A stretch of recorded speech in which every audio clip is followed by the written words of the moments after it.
Sama Sambuddhasa. Namo tassa bhagavato arahato samma sambuddhassa. Kumma dhamma kuntupan kama citta amatino tathana samkilesa tang mare napat ditang di nafsu keinginan selalu masuk dan mengikuti. Ia merupakan satu sumber kesakitan mental. Ia merupakan jaring yang dilemparkan oleh mara untuk menjerat dan mencemari para umat.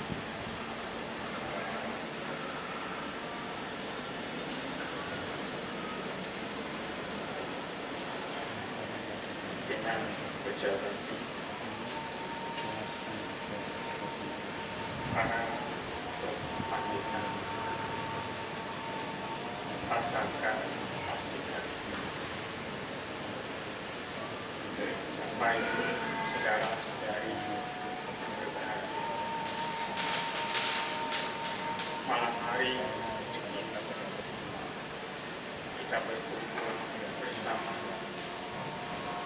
dengan suasana penuh akrab dengan satu tujuan merayakan Hari Asada atau Asanta 2023 yang diperingati pada tanggal 11 Juli 2014 dan kemudian diikuti sehari setelahnya pada tanggal 12 Juli 2014 merupakan awal masa wasa para bhikkhu, yaitu masa di musim hujan para bhikkhu melakukan berdiam diri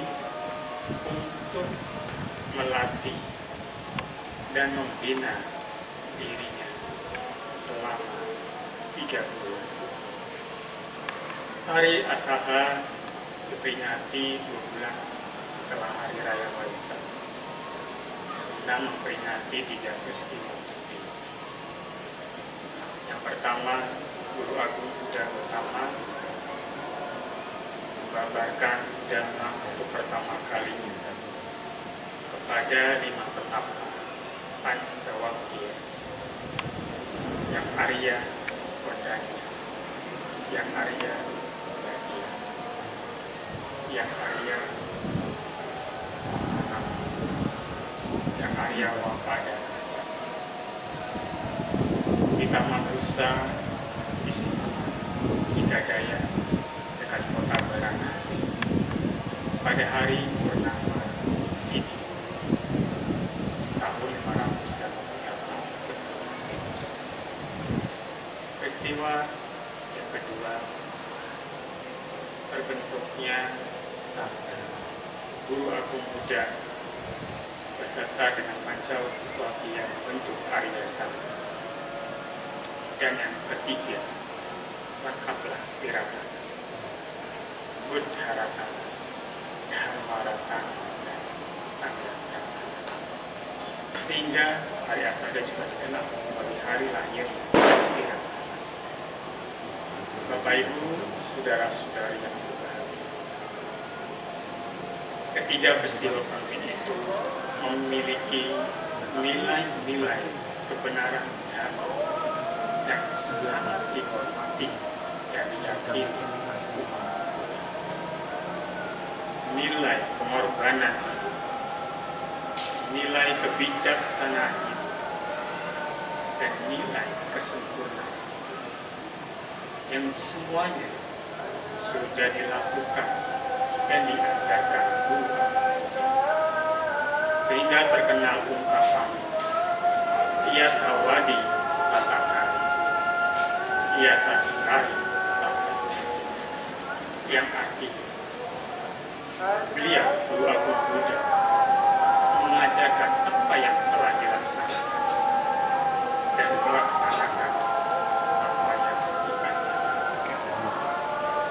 Karena itu puja bakti asalha sesungguhnya merupakan upacara untuk memuliakan Guru Agung Buddha yang telah lahir di dunia untuk membabarkan kebenaran. Bapak Ibu, saudara-saudari yang berbahagia, bangsa Indonesia telah melewati ratusan tahun masa penjajahan yang amat menyedihkan. Puluhan tahun masa dan belasan tahun masa reformasi. Dan kini saatnya bangsa Indonesia mulai menetapkan kaki dengan menjadi bangsa yang lebih sejuk, lebih lembut, dan bersatu. Bapak Ibu, saudara-saudari yang berbahagia, hampir semua rakyat Indonesia saat ini tertuju pada objek berbeda. Mereka bergembira dan antusias, termasuk kita, menanti kedatangan seorang pemimpin yang baru untuk memimpin Republik Indonesia ini. Namun yang perlu kita waspadai adalah ketika kita mulai melekati terhadap sesuatu yang sangat kita sukai, maka akan muncul besar harapan kita terhadapnya. Semakin kita mempunyai besar harapan terhadap yang kita lekati, maka semakin banyak penderitaan yang kita dapatkan ketika apa yang kita harapkan tidak terpenuhi. Entah siapapun yang nanti menjadi pemimpin bangsa ini, yang terpenting adalah mereka dapat menjalankan tugasnya dengan baik, bukan hanya sekedar modal janji. Apalagi kalau kita sangat melekatinya, ketika mereka memimpin tidak menepati janji, akhirnya muncul kekecewaan di dalam diri kita. Bapak Ibu, saudara-saudari yang berbahagia, pada kesempatan yang baik ini, marilah kita melihat sejenak ke dalam diri kita masing-masing. Melihat jasmani ini, tubuh ini, ide-ide ini, harta ini, pangkat ini, jabatan ini, kedudukan ini, semuanya akan kita tinggalkan. Kematian mampu memisahkan semua. Pertanyaannya, apakah ketika kita meletakkan pilihan dilandasi dengan kelekatan? Kalau kita menentukan pilihan dengan dilandasi kelekatan, maka siap-siaplah kita menjadikan apapun pilihan itu, bukan hanya memilih presiden. Bapak Ibu, saudara-saudari yang berbahagia, semenjak manusia berinteraksi dengan dunia, pikiran manusia terlatih untuk melekat pada objek-objek yang memberikan kesenangan kita. Awalnya seorang bayi menyusu dikarenakan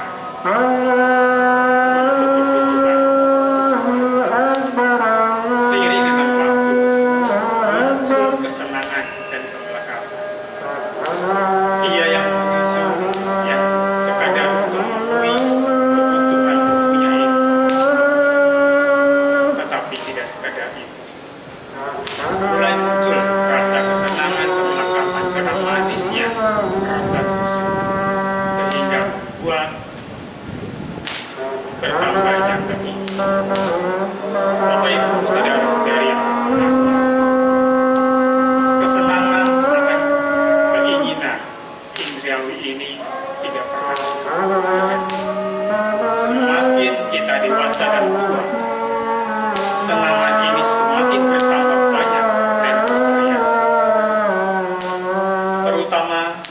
bagi kita yang hanya sekedar mencari dan mengejar hal-hal yang memberikan kepuasan indera, ini akan mempengaruhi pola pikir kita.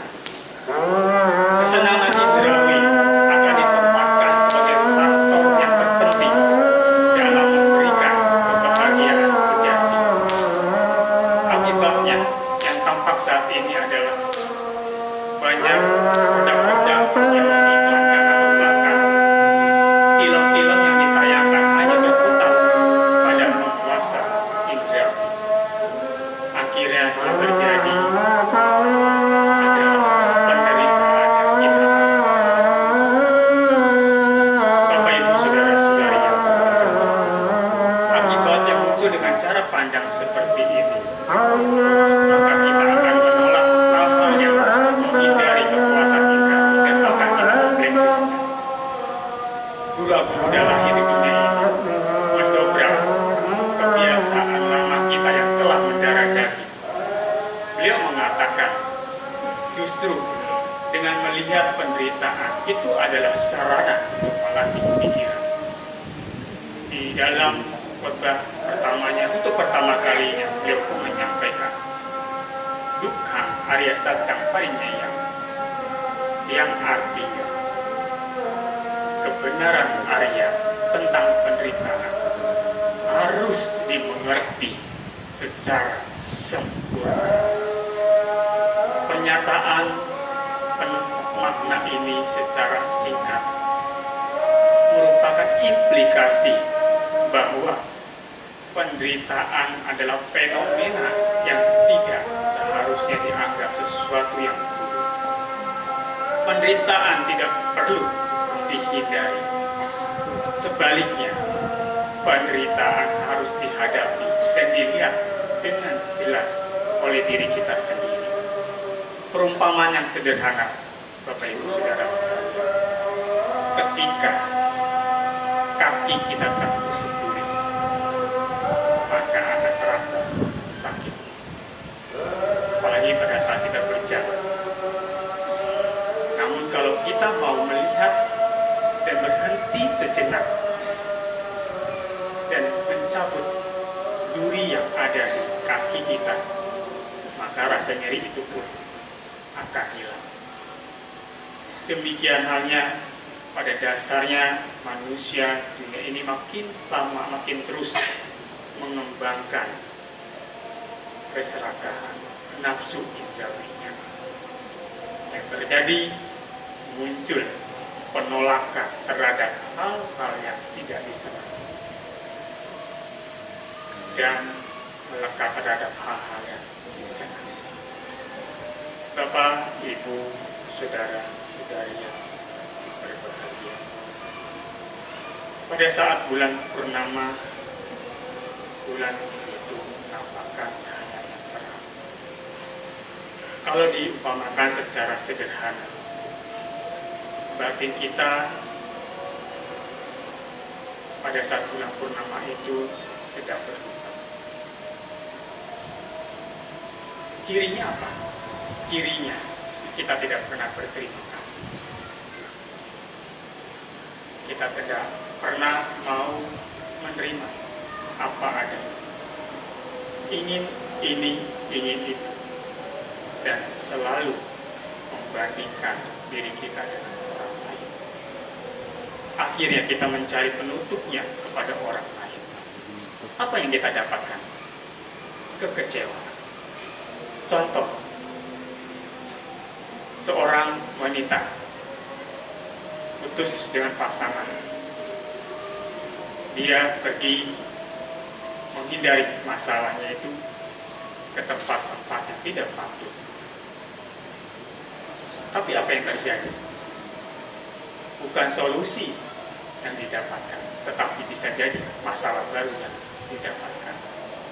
Demikian juga para pria misalnya tidak puas dengan pasangan hidupnya, mencari wanita lain.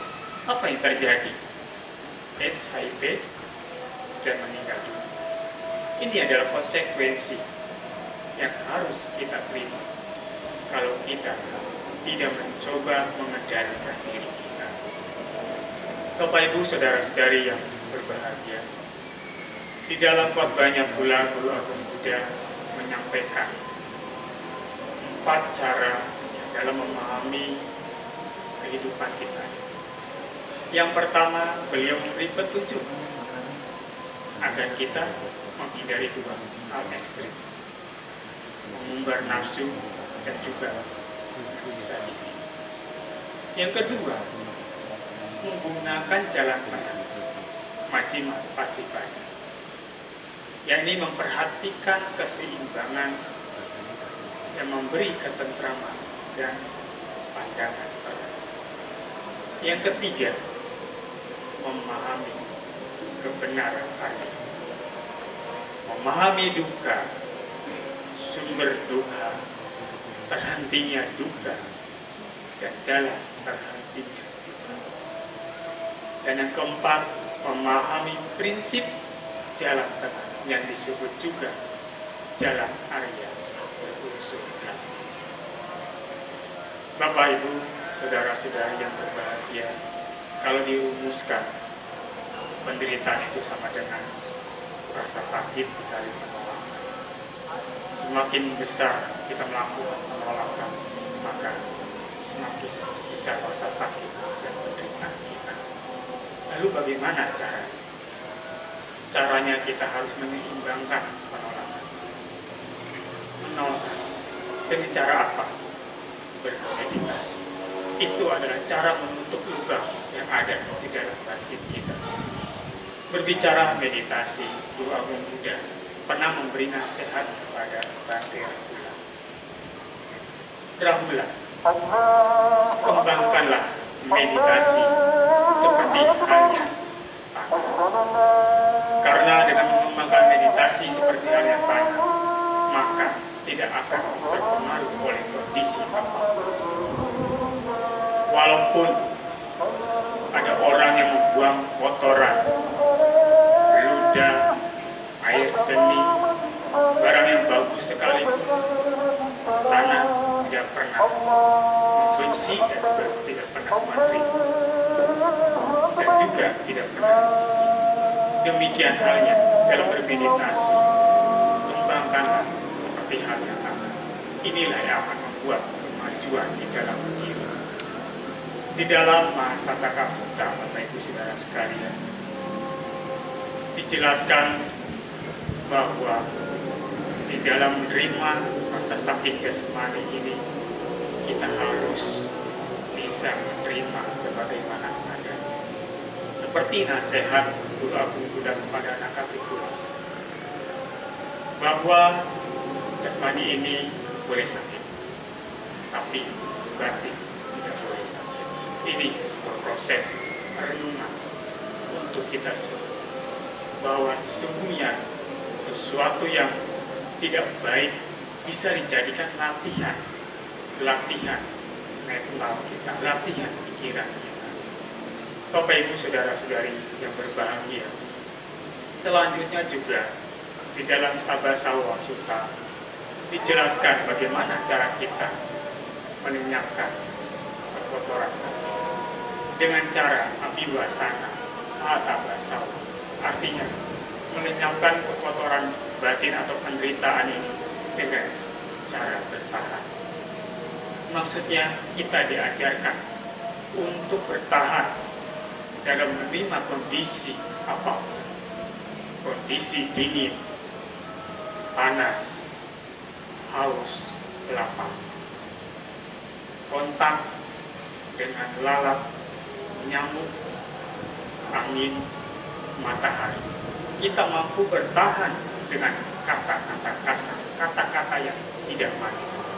Dan kita pun mampu bertahan dengan perasaan-perasaan yang ditimbulkan oleh jasmani kita ini. Dengan cara seperti inilah kita akan mampu bertahan dan mampu melampaui.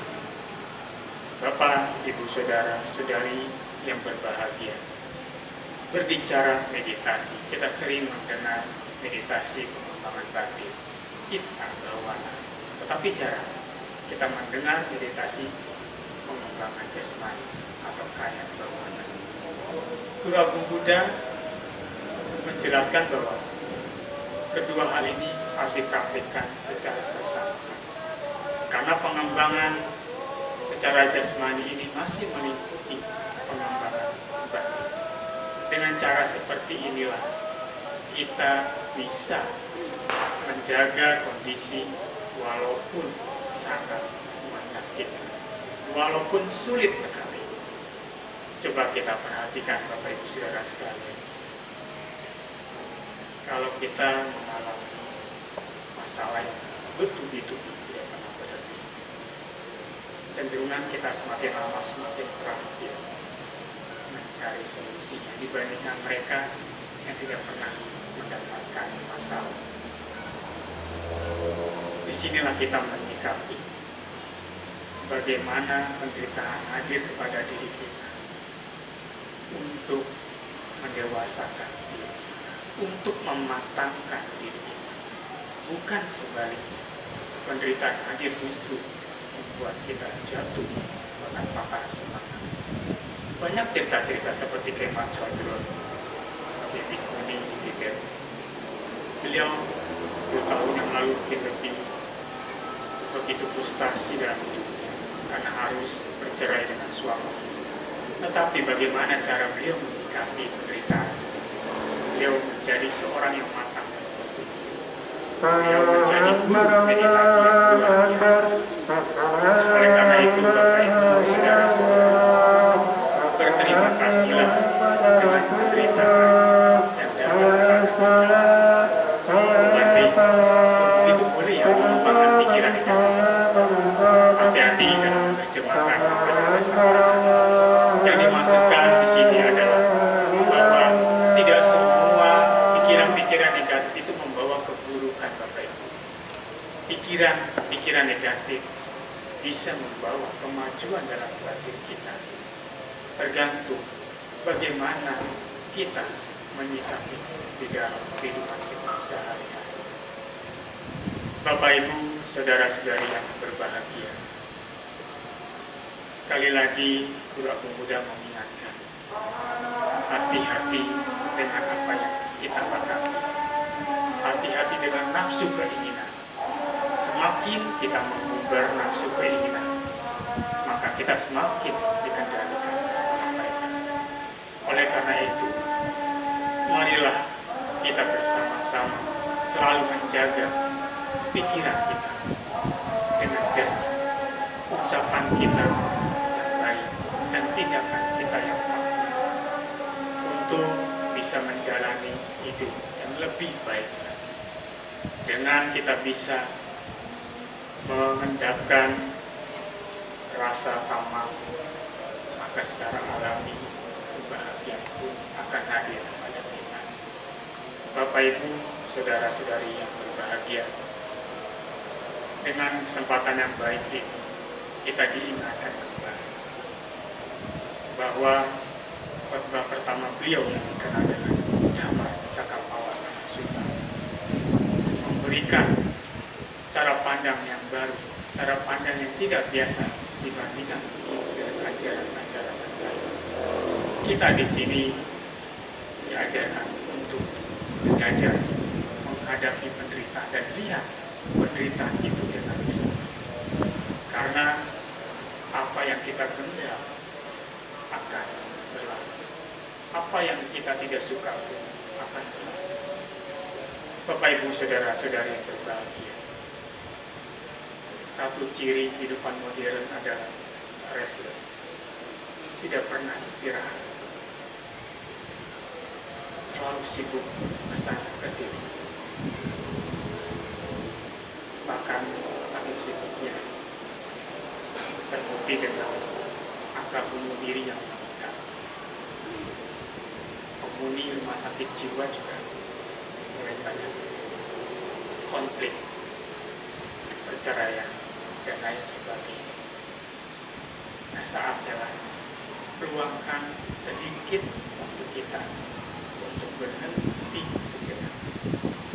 Jangan selalu menyibukkan yang ada di luar. Sekali sejenak kita kita lihat yang ada di dalam diri kita. Walaupun Guru Agung Buddha tidak menitik beratkan untuk selalu melihat ke dalam diri kita, Guru Agung Buddha ini mempunyai banyak cara. Misalnya ketika Kisah Gotami datang kepada Guru Agung Buddha, anaknya meninggal, Guru Agung Buddha tidak langsung bilang, inilah penderitaan karena kamu punya anak. Tidak seperti itu, Bapak Ibu.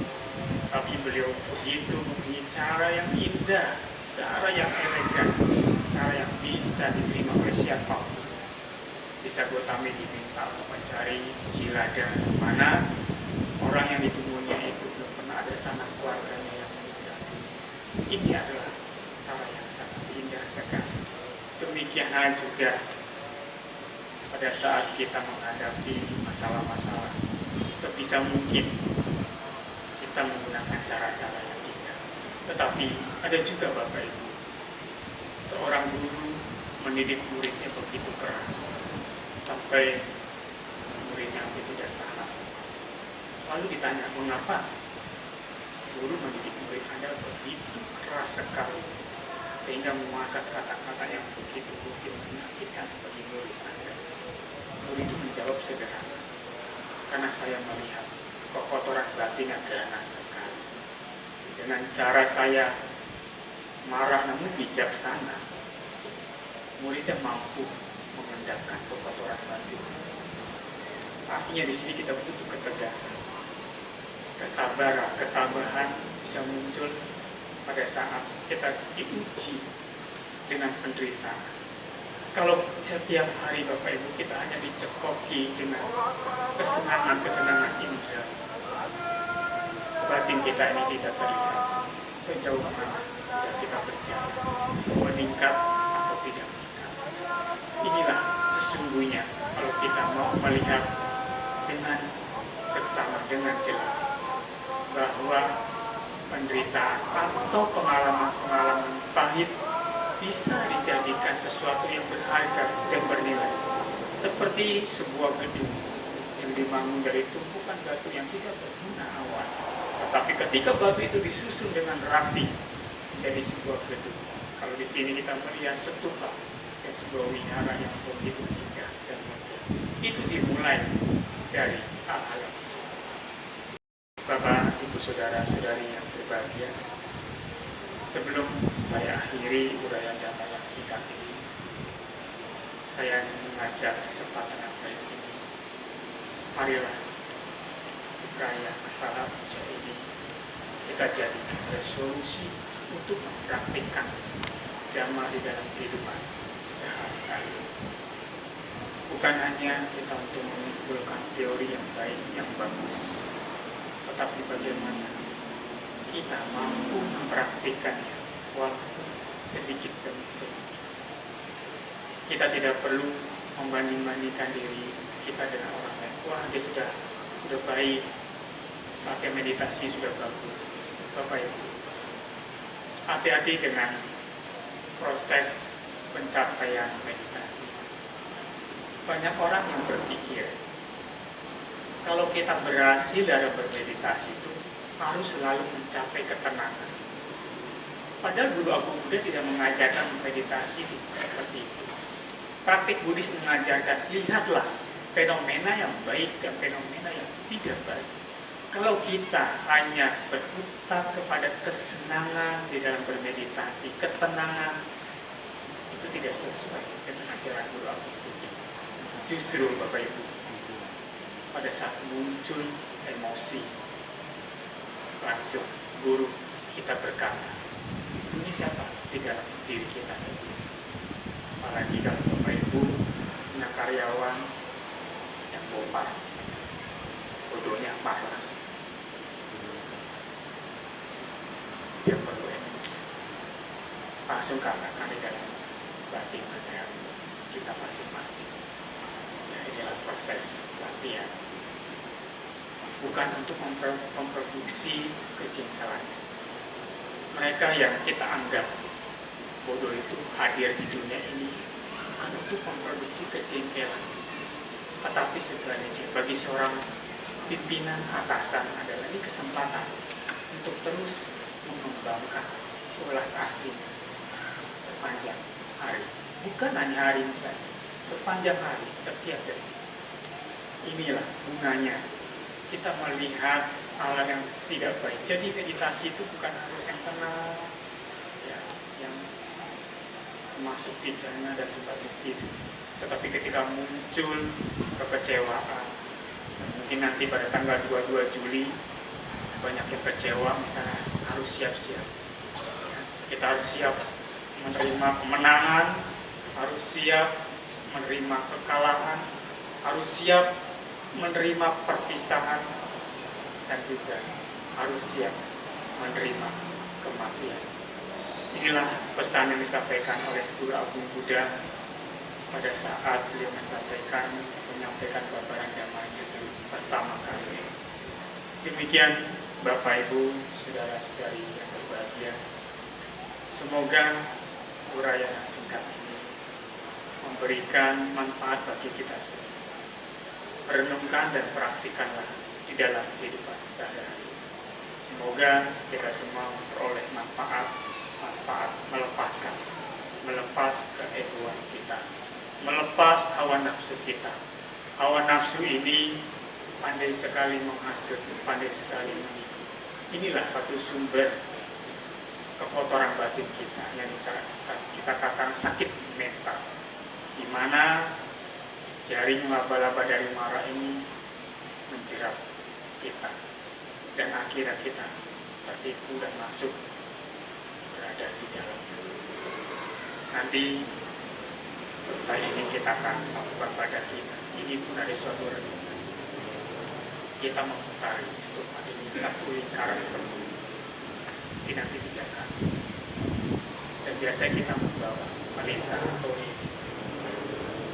Kita berusaha kadang-kadang pelita ini jangan sampai panjang.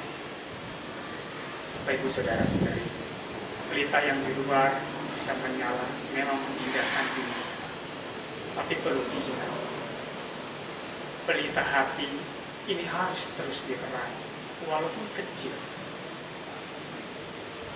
Kita boleh memadamkan pelita yang ada di sini, tapi pelita yang di hati ini harus terang.